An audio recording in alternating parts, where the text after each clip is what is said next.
So I'm going to turn things over to Sylvia Zorgo, who'll be presenting on our first paper this morning, or whatever time it is, wherever you are, exploring the effects of various forms of segmentation on semi-structured interview data with ENA. So without further ado, Sylvia, why don't you go ahead and get started? Thanks, Brendan. 1 second while I share my screen. All right, so welcome, guys.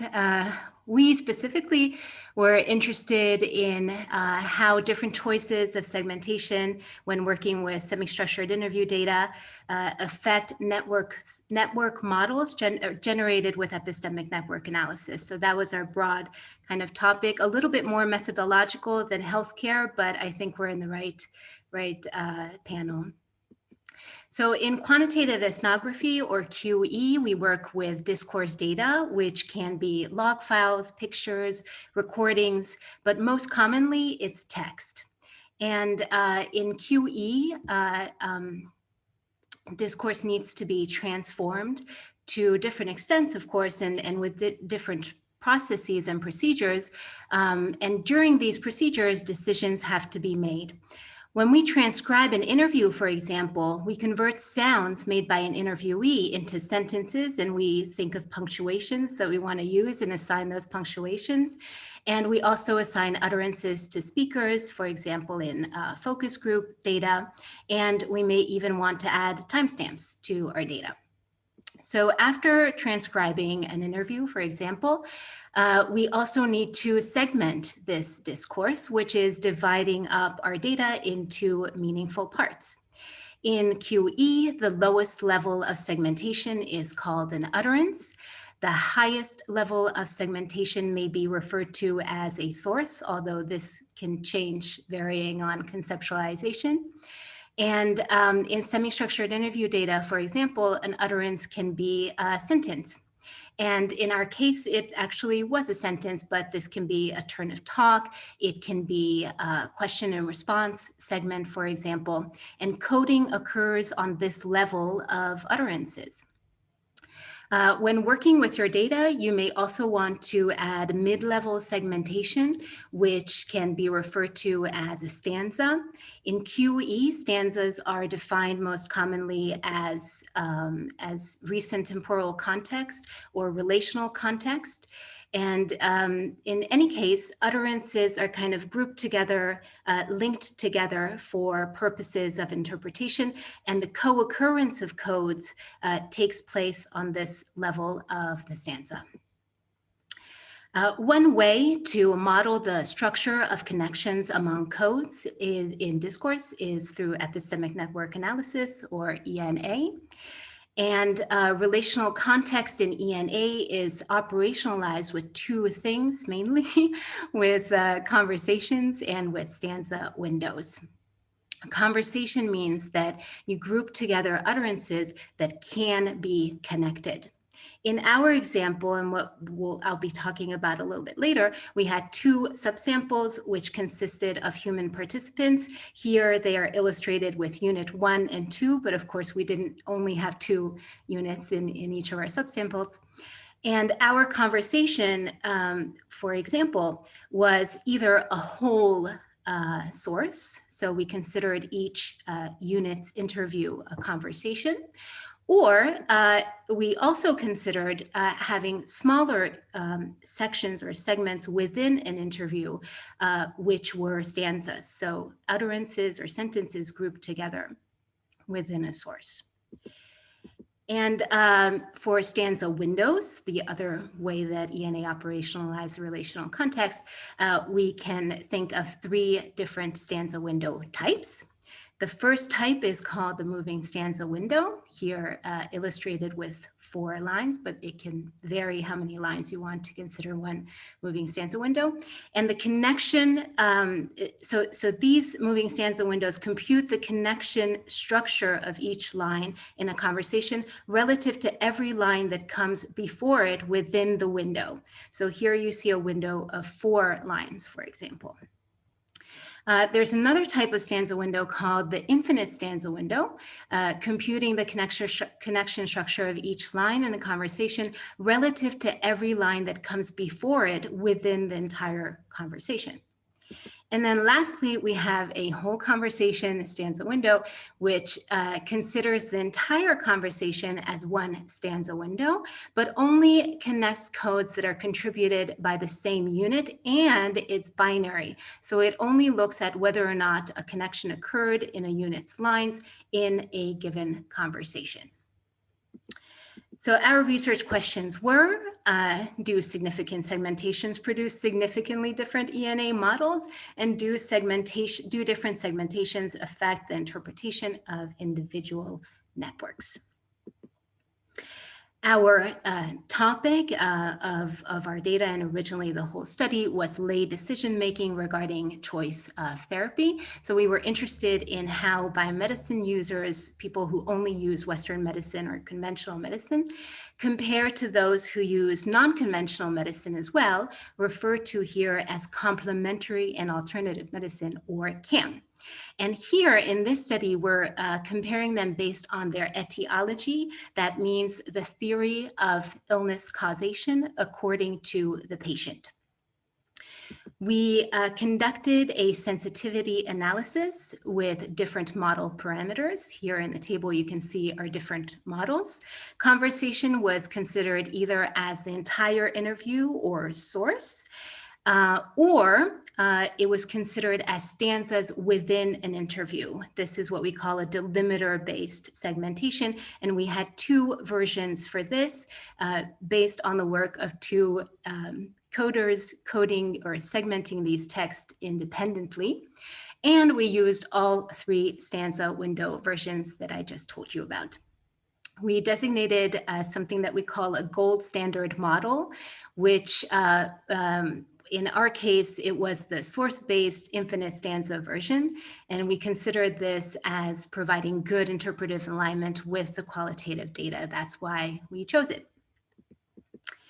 And our sensitivity analysis was the following. We compared each patient's gold standard model to their corresponding model by computing the pairwise correlations between the normalized adjacency vectors. These are basically the vectors that represent the normalized connection strengths between each unique pair of codes. Then we transform the correlations using the Fisher-Z transformation, which allows for meaningful averages of correlation coefficients and the calculation of confidence intervals. And then we average the correlations to evaluate how the networks changed for a given comparison. As you can see here, we defined a high correlation as a value of 0.90 or above using the 95% confidence intervals. And these models, as you can see, were highly correlated. So a high magnitude correlation between normalized adjacency vectors suggests that the structure of connections associated with each unit was pretty much similar.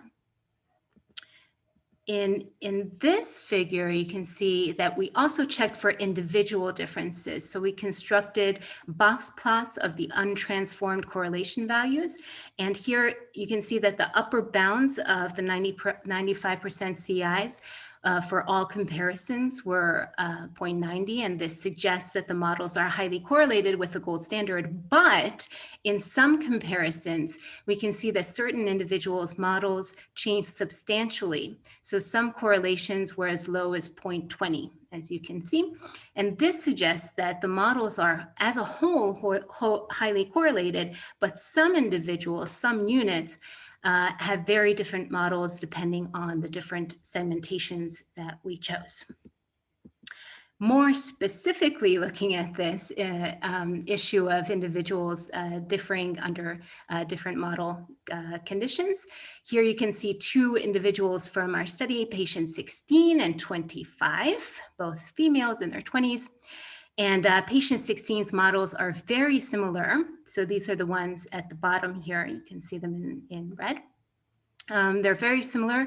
Patient 16 emphasized an interplay of psychosocial, nutritional, ecological factors in their illness. So this is their lay etiology.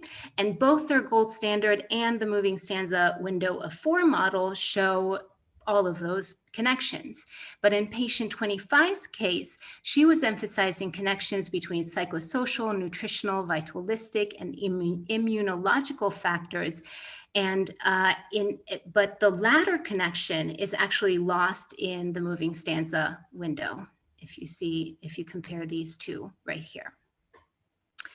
So if we look at these texts specifically, here's an illustration of the transcript for source 16 and source 25. We can see that the frequency of codes is actually, so source 25 had twice as many codes as source 16 did. We can also see that source 16 has no codes in the first third of their transcript, and source 25 has no codes in the last third of their transcript. And if we look at the distance between the actual codes, then we can see that that source 16 is much less, so has much less distance between codes than source 25 does. And the number of utterances spanning the first and last coded utterance is actually proportionally similar. So etiology codes spanned about the same length in both interviews, although proportionally. So what are some possible explanations for the sensitivity to different model parameters? Well, we can look at code frequency, and we can see that if there are more codes, then the unit is probably more sensitive to changes in model parameters. We can say that the location of codes is probably important, so where they are in the transcript. So if the codes appear earlier in the transcript, this might make the model parameters more sensitive to these differing model parameters. If the distance between codes is larger, then it might induce bigger changes when varying model parameters. And finally, since in our comparison, the number of coded utterances versus the total number of utterances in the source were proportional, so they were similar, we can't really say anything about this particular aspect, but it would be definitely nice to look into in other data sets. But we can also take a pragmatic view of all of this, right? So we can assert that each of our 9 models, so the 8 plus the gold standard, they all highlight different aspects of our data. So depending on the analytical goal that we have, all of these models can be potentially useful.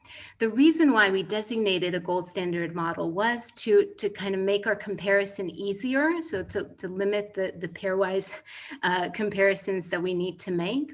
But we wanted to emphasize that there are actually no a priori gold standards in ENA models, right? So the models that best describe your data may vary significantly, not only across semi-structured interview data in general, but also within your own sample or a subsample. So more research is needed on different data sets with different code frequencies and distributions. And we encourage you to perform sensitivity analyses on your data as well. And if you do, please let us know. Thank you for your attention, and thank you for these wonderful people who have contributed greatly to this project. All right, thank you, Sylvie. That was fantastic. I have a bunch of questions personally, but we're going to wait to save those until the end when we can have a broader discussion.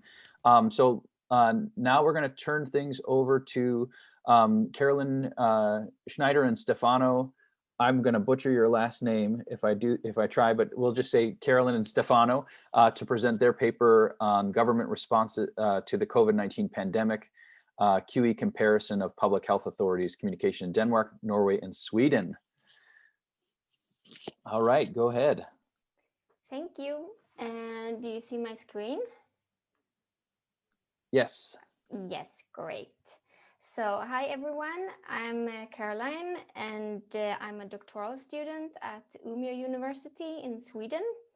And on behalf of the team and the project team, and together with my colleague Stefano, I will present our paper, The Governmental Response to the COVID-19 Pandemic, a Quantitative Ethnography Comparison of Public Health Authorities' Communication in Denmark, Norway, and Sweden. And this paper is a product of a joint teamwork during the 2020 QE Data Challenge.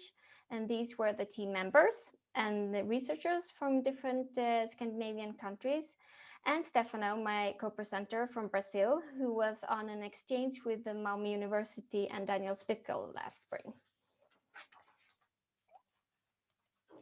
So within the scope of the paper, we investigated the Swedish, Danish, and Norwegian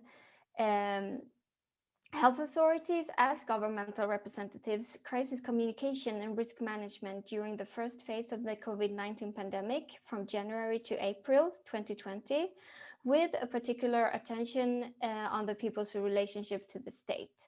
For instance, we thought that the correlation between crisis communication, people's sense of responsibility in following recommendations and taking other actions, and level of trust, confidence people have in governments and agencies were interesting to explore, as these relationships are specifically related to, for instance, socioeconomic, psychological, and cultural background of the people in different countries.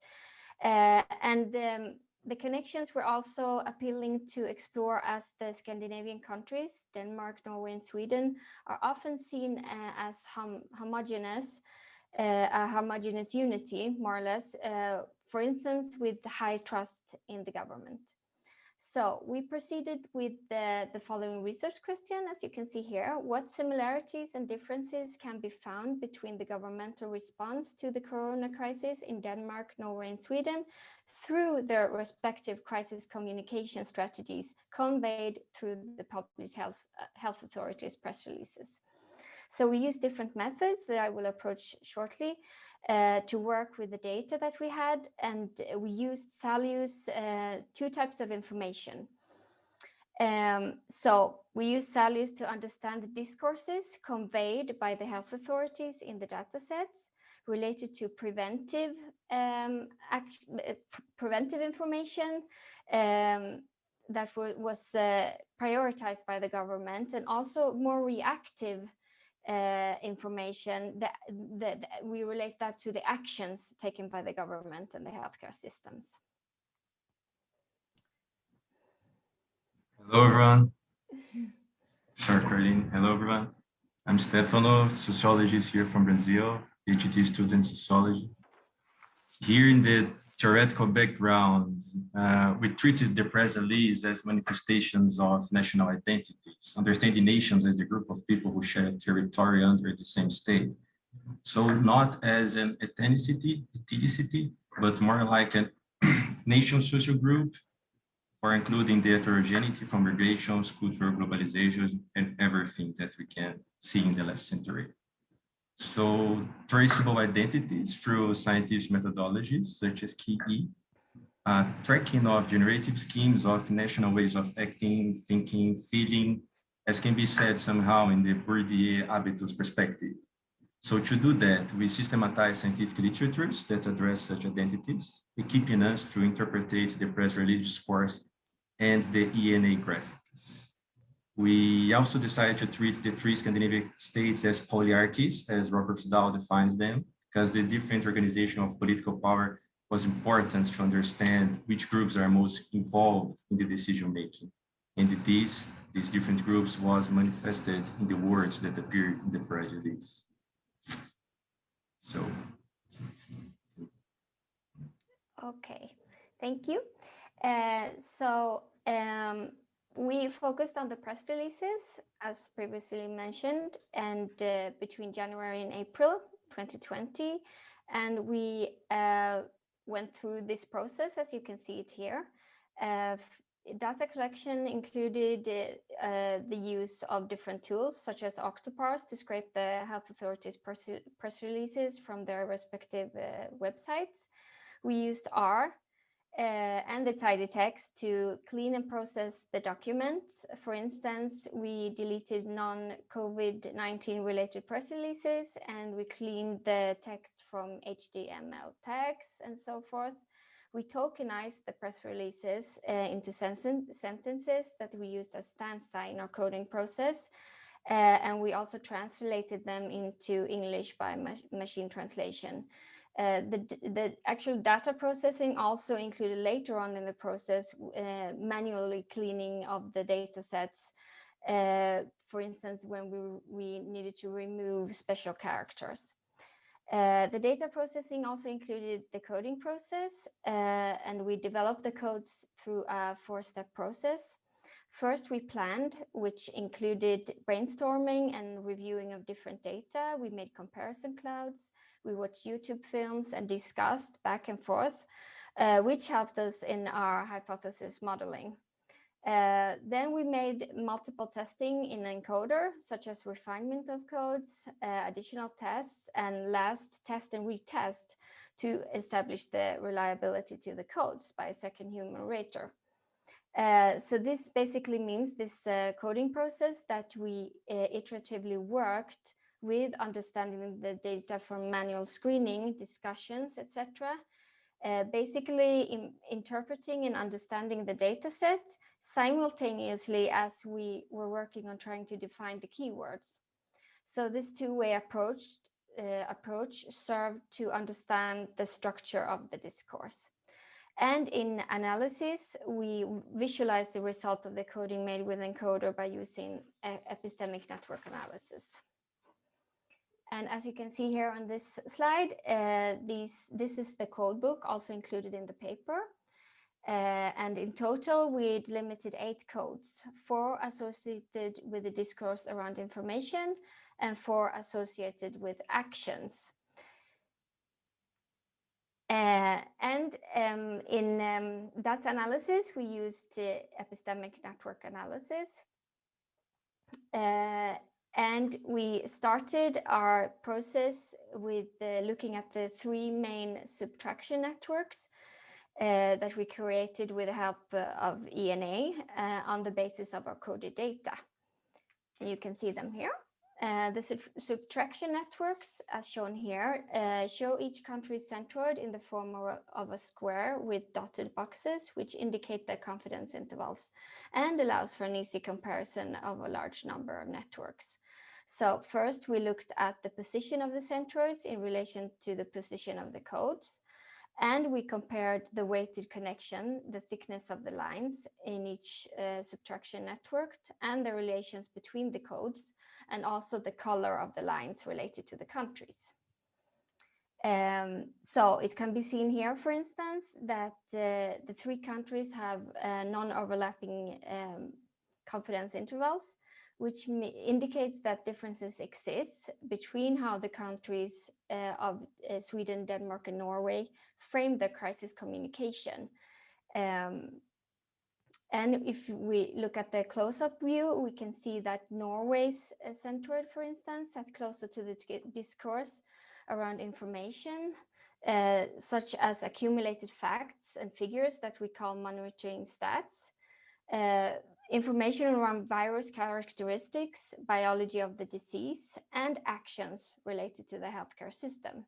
In Sweden, the country were related, the centroids that closest to the information regarding the spread of the virus that we call epidemic spread, and actions taken by the government that we call government response control.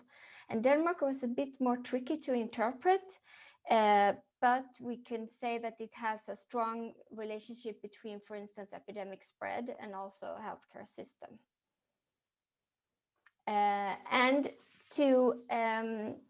We used the ENA analysis and formalized this analysis into writing through a 4-step process. So first, we made a simple visual analysis of the network and just defined the codes. Subsequently, we related the codes to their type, the information and action. And third, we connected the codes also to their descriptions and keywords. And lastly, we used quotes, the stanzas, to close the interpretive loop. And this is an example of what we did. So in the first section, you can see where we just defined the codes. And the second section, you can see that we relate them to the action and information. And in the third section, you can see that we tie them to the keywords and the descriptions. And last, the quote.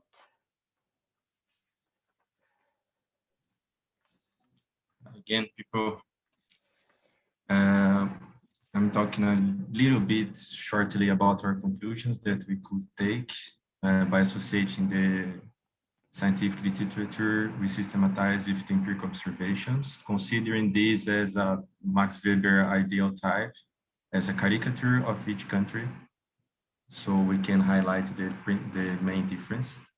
And we did it here by putting some phrases that synthesize each country. So starting by Sweden, we can synthesize as inform fast to avoid lockdown. In Sweden, the health authorities have more autonomy to conduct the behavior of the population. We could see that the health authorities of the 3 countries were against draconian measures at the beginning, but it was easier for politicians to adopt it in Norway and in Denmark. However, during the pandemic, Sweden approved more power for the governments to take hard measures. And regarding political culture, Sweden has a specific ethnopolitics, a kind of Foucault biopolitics in which citizens have the habitus of self-government according to the guidelines of the authorities for a life considered correct. Here, more emphasis in the health authorities due to the pandemic. It impacted the action code regarding how people should act to be preeminent. So how people should act was preeminent, the government response to control, fed from information about how the virus spread, so it's current to the no lockdown Sweden had. If we see Denmark has the phrase lockdown fast and forced to reopen fast. Denmark has the stronger political authority and more legitimacy in the use of force. One example that we could see was that in the Danish frequently asked questions on COVID, it was easier to see or to find the Police Act stating that the necessary force would be applied to ban agglomerations. So the action code healthcare system shows an health authority less ethnopolitic, like in Sweden, and more giving news about government actions regarding healthcare system, biology of the disease, and monitoring status. Although Denmark reopened first and with less restrictions than Norway, but helps understand why, as Denmark, a stronger epidemic spread than Norway. Going to Norway, we have the phrase lockdown fast to better debate change. Norway is the most concerned with the force disrupting democratic rights. It has the highest number of lawyers per capita and has historically been more lawyers in the public debate, while Sweden has more economists and Denmark has more politicians. Also, Norway has the polyarchy with more inclusive decision-making. Health authorities, opposition parties, executives, and workers were brought together more rigorously, as we can see in the codings. So we have here, we have here the Sweden that has more level of criticality on state measures that should be nice. Norway level of tolerance to political change, and Denmark level of criticality on force and democratic rights. So I'm done. Okay, so last, some reflections, very short because we're running out of time here.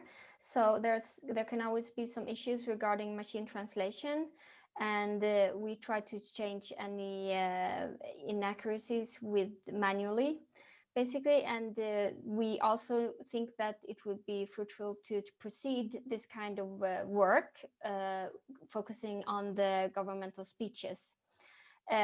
We also made some reflections regarding the keywords in relation to encoder and also interpretation issues. For instance, we reflected upon difficulties in overlaps, making inclusions and exclusions of keywords, and limiting the meaning of a code based on a keyword, and coding an encoder based on keywords in relation to sentences. So thank you from the team. Very nice. And I just want to mention to folks. Again, I have a lot of questions, and I think you guys did a fantastic job in terms of how you use stuff and reflected and iterated. But just to remind folks, even though the session will end at the hour, we will leave the room open. So we'll have, if we want to keep the discussions going, I personally do. I'm just going to put that out there because I think this is all really great work.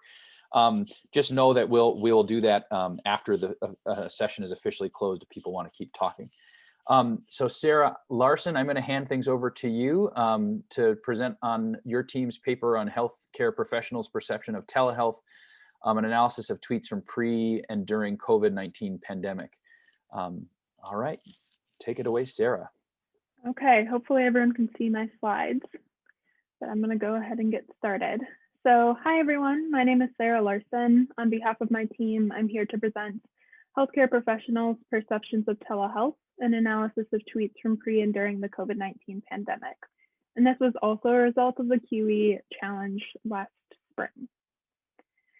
So the COVID-19 pandemic has had a severe effect on physicians, patients, and health systems.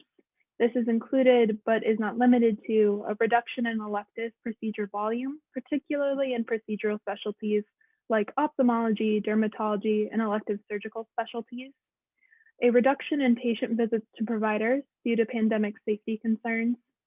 In the United States context, major increases in unemployment, which leads to losses of private insurance coverage. So patients are increasingly relying on Medicaid and out-of-pocket payments, which causes this unstable payer mix. And increased patient anxiety, including concerns about safety, well-being, access to healthcare, and an increasing preference to use services that allow patients to stay at home. Enter telehealth, which has been a part of the healthcare system since the 1960s. To quickly define telehealth, it is a tool for enhancing healthcare, public health, and health education delivery and support through electronic communication and information. So it's basically providing and receiving healthcare services at a distance. There are a variety of forms of telehealth, and some of you may have experienced them over the past year or previously to that, including video conferencing, similar to what we're doing right now, mobile apps, chat bots, remote patient monitoring devices, and any electronic exchange of health information from patient to provider and vice versa. So the COVID-19 pandemic has really presented an opportunity for the healthcare system to leverage telehealth, and there has been a big increase in the use of telehealth services by both patients and providers. So this leads us to our research question, which is, given that the COVID-19 pandemic has shifted the landscape in which telehealth is utilized, how, if at all, have healthcare professionals publicly expressed perceptions and opinions of telehealth changed? So to answer this question, we employed multiple methods. First, we collected data from Twitter using Twitter Scraper and Python library from the time period of January through April 2019 and January through May 2020 for comparison. So the keywords we ended up using were pretty common terms like telehealth, telemedicine, e-health, and virtual health. And after our first cleanup of our data, our N at this point was 75,000 tweets. Next, we performed a sentiment analysis using the Lu-Hu method. Lu-Hu is a lexicon-based sentiment analysis, which calculates a single normalized score of sentiment within text. So a negative score implies a negative sentiment, while a positive score implies a positive sentiment. We also continued to filter down our data using a script to those who identify as physicians, using the keywords of doctor and MD. Next, 3 members of our research team then developed codes using an inductive process of conventional content analysis.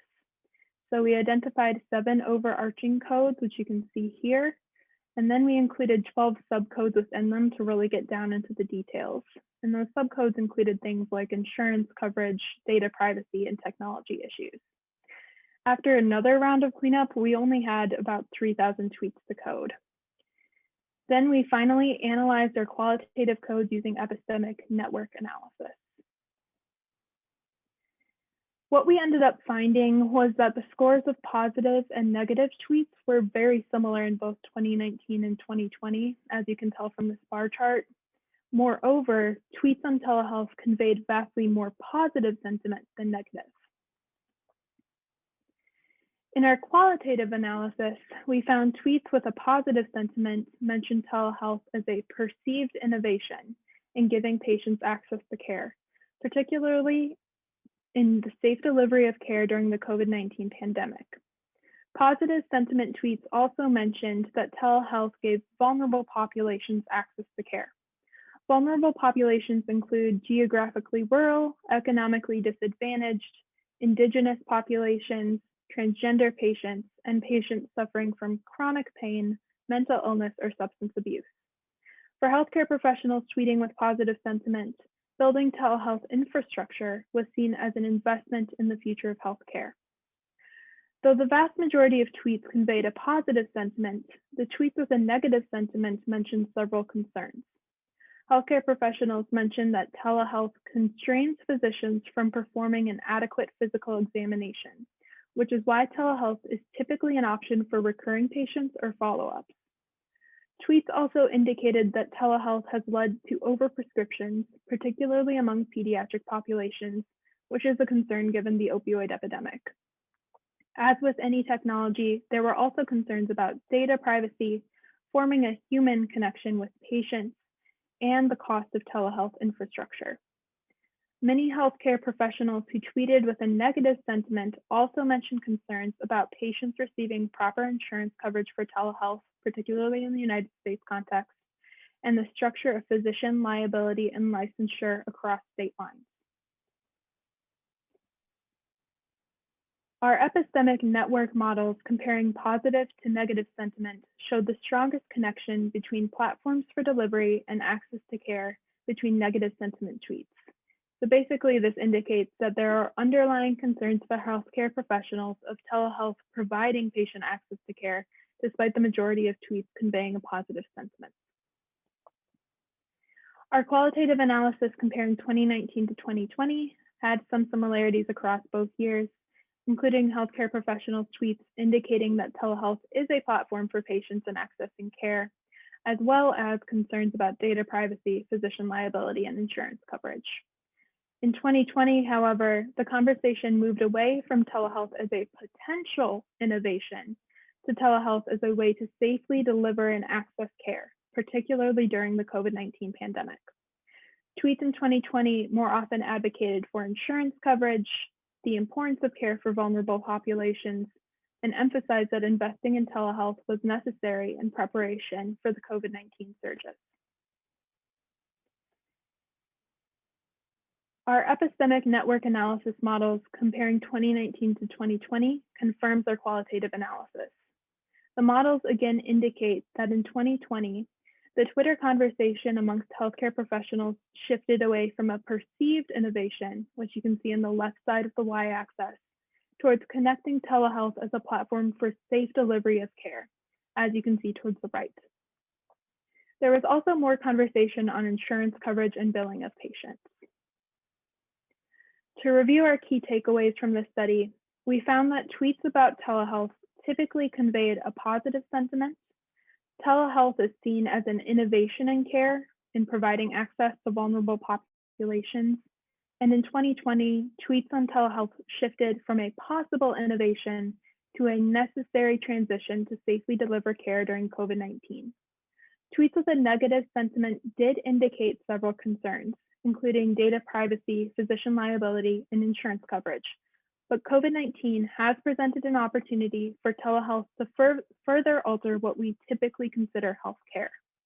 Increasing access and prioritization of telehealth services as a result of COVID-19 may lessen future organizational hurdles in implementation and promote safe delivery and access to care through telehealth. Our study had a number of limitations, many due to the nature of using Twitter as a data source. Primarily, the number of physicians and in general healthcare professionals with Twitter accounts is very limited. Retweets, while a common form of interaction indicating agreement on Twitter, may have been lost in cleaning data duplicates. And our chosen tools may lack precision in completely scraping Twitter data. We also ended up limiting our data to tweet text and did not include linked HTML, images, or articles within tweets, and the type of telehealth platform was not specified.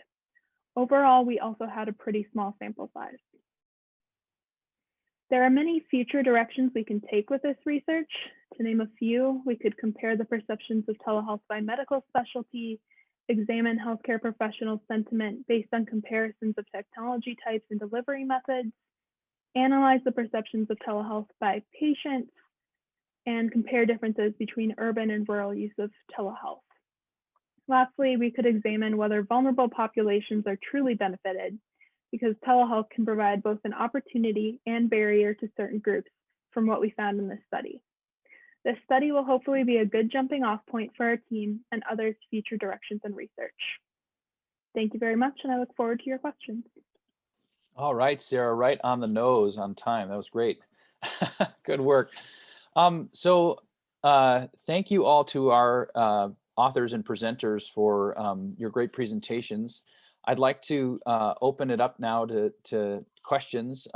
Basically, anyone in the room, feel free to ask questions of any of our presenters. And I think we're lucky enough to have some of the co-authors present too, but there's this is fantastic work, and I wish we had even more time to discuss. So let's get things going. I see Jamie grabbing his mic.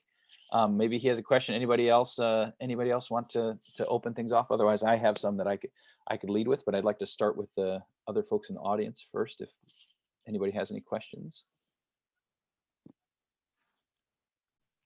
Yeah, I guess I could start.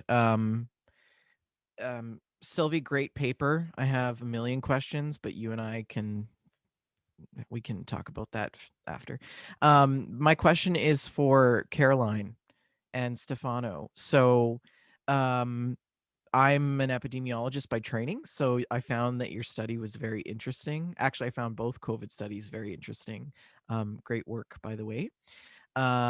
Did you find in your results, or did you consider looking at any sort of relationships between health-related outcomes with COVID-19 and such as like incidence or community transmission with how governmental response was taken in the 3 different countries?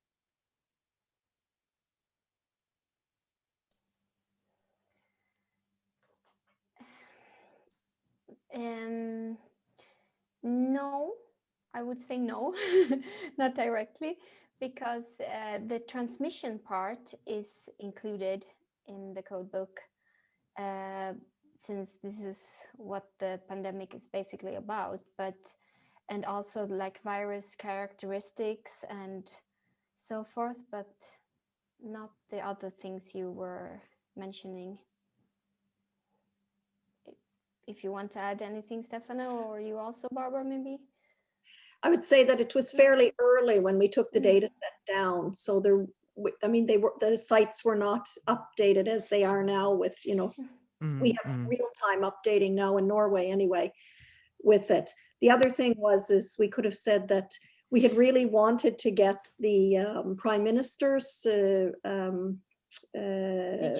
speeches, but we just didn't have the time when we worked on it to do the translations of that. The Swedish or the Danish, one of them actually has the transcripts of the speeches, but we didn't have it for the other 2 countries. So we did investigate trying to get those, because then you got the mixtures of the prime ministers and the health minister and the health authorities there and different. So that was, we thought if we go to do a journal paper or something, maybe we could try to get that data. Eventually. Yeah, I think as I mean, even as a follow-up study, retrospectively looking at what happened in trends over time with COVID-19 related health outcomes in those countries, overlaid with your analysis, I think would be really impactful. I think especially since we see the differences between Sweden and the other countries, and I think the people in the team, we all sort of have we know the differences between our countries in a way, and we sort of, we didn't get super surprising results out of it. I think from us who know us, but from the outside, there really are differences between it. And it is, I think the major difference is with the, in Sweden, it's the health authority that has the power, whereas in Norway and Denmark, it's the government who takes the recommendations and then makes the decisions. And that was sort of the biggest differences there. So this Tagnell, who is quite famous all over the world now, he had a lot of power. Wonderful work. Thank you. I wanted to just point out while we're on the topic, I really appreciated, and I know Sylvie's paper had a lot of this as well, like kind of a methodological focus.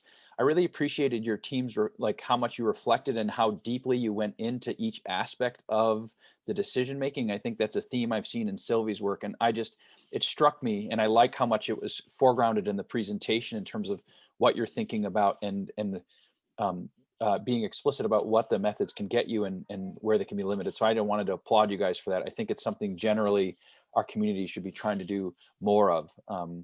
And so I just wanted to say that. Can I just say one thing from our team? I would say that our depth of analysis really was strengthened by Stefano, who's got a completely different background than the rest of us. And it really shows why in any kind of data analytics, you need both, you know, the expertise in handling the data and also the people who've got the theoretical positions that can really put it into context. So that's a comment also to data science in general, right? Yeah, that came through. I thought that was wonderful. Kind.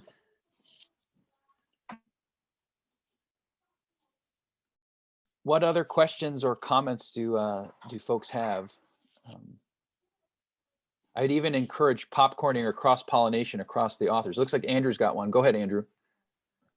Yeah, I'll just piggyback on that last conversation, and then I'll jump to my other question. The thing that struck me as we've been talking about this Scandinavian work is that, you know, one of the things we haven't really talked much about in QE yet is sort of how to deal with coding across multiple languages.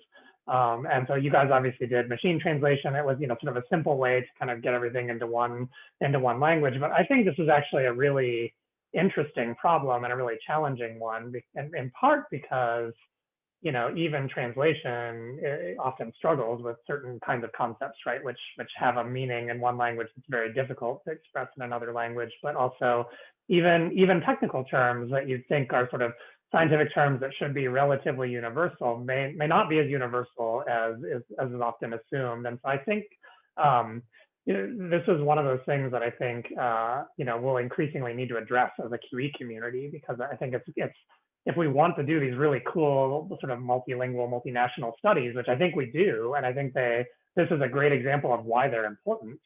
It also raises these sort of methodological challenges that I think are really worth thinking through in some more detail. And that's all I'm going to say about that for now. But anybody who wants to chat about that with me more, I'm happy to have a longer conversation. But on to my actual question. I actually had a question for Sarah on the Twitter data. Did you guys at any point ever try and sort out which tweets were from physicians and which tweets were from, or any other kind of clinician, and which tweets were from more a patient perspective? I don't know. It'd be hard to do because you'd have to kind of search like the handles for like MD or things like that. But even a crude distinction might be interesting to see if the network shifted, whether it was a physician talking about telehealth or whether it was a patient or observer or any other sort of role talking about telehealth. And I didn't know if you guys either considered it and decided not to because it was going to be too complicated, or if you did try that at all. We actually did try to distinguish MD and doctor using a script that Parmesh actually ran, and he's here, so he could probably explain the technical aspect of that a lot better than I could. We found that it was really hard to distinguish who are patients within Twitter, and it was just easier to find using the script because typically physicians indicate in their Twitter handle MD or doctor, but then you get into, does doctor mean PhD or does it mean MD? And so I think we still had issues with that. And I think it's something that we want to explore in further research because the patient perspective is super important to this conversation as well. So thank you for bringing that up. Yeah, and that actually might be a case for taking a subset, right? So just saying, look, we can't do this across 3,000 tweets reliably, so we're going to go through and identify individuals who posted a lot about this kind of stuff and do just a smaller scale study. But that's, you know, again, that's for another project for next ICQE. Yeah, I mean, this is Parmesh. I mean, so basically, yeah, how to identify patient is a pretty difficult thing. I mean, we have to find somehow in the tweet itself, we'll have to find some information in the tweet to identify whether it's a patient or not. I mean, the doctor medical will just use the handle to be able to say who they are. I mean, right. But which was not easy because the patients are just names in there. I mean, we don't know unless they say that I was a patient. Right. So, but we did find examples, but they were not large enough, I think. And how to kind of systematically identify everything from a patient was very much more difficult. Yeah, our original goal was to kind of see the two perceptions. I mean, that was our original goal. But yeah, that totally makes sense. And probably it's not worth trying to identify the patients. My guess is you would try to identify the physicians, use their handle and their bio, and see if you can pull them out and just compare them to everybody else. Yeah, I mean, other thing that was there was, again, another third perspective, which was possible, but was the clinic, the physician and the patient. The clinic themselves often seem to have slightly lot more positive spin on this thing than even the physicians involved, right? I mean, that was somewhat easier to identify in there, but we didn't work on that part as we just kept the focus to be just the physicians here. But yeah, I'd be curious. That'd be really interesting to see what you guys find if you decide to keep going on that project. Jamie, looks like you have a question. Yeah, just to build on what Andrew was saying about looking at different specifics within the sample itself. Have you considered, or are you going to consider looking at different areas of care? Because I would imagine that there's going to be probably some confounding, you know, I think, for example, you know, a lot of patients with type 1 diabetes, for example, would benefit greatly from telehealth. In most instances, patients who